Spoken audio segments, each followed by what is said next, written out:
mais um aninho, né, dessa igreja hoje, então é uma alegria também para mim, né, uma porta que Deus abriu para que o povo pudesse entrar nesse lugar, uma porta para que ele, né, fazesse a diferença para buscar o povo lá fora.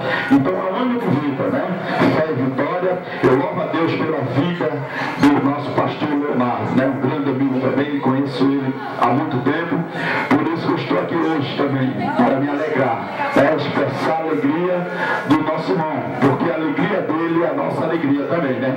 A Bíblia diz chorar com os que choram e se alegrar com os que se alegram.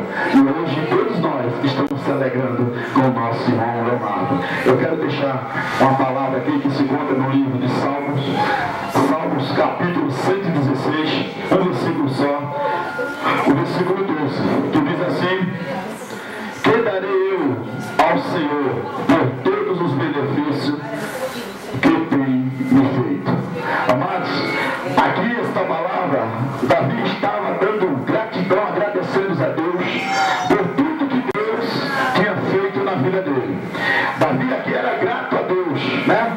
Porque ele sabia o Deus que ele servia. Aqui em tudo que Davi passou, pela sua dificuldade, lutas, perseguição, nós vimos aqui que de nada disso Davi ele desanimou de nada. Ele tinha uma certeza, ele tinha uma confiança naquele Deus que chamou ele, naquele Deus que escolheu ele, aquele Deus que capacitou a Davi. Então por isso que ele estava agradecendo a Deus. Ele estava aqui, aleluia, grato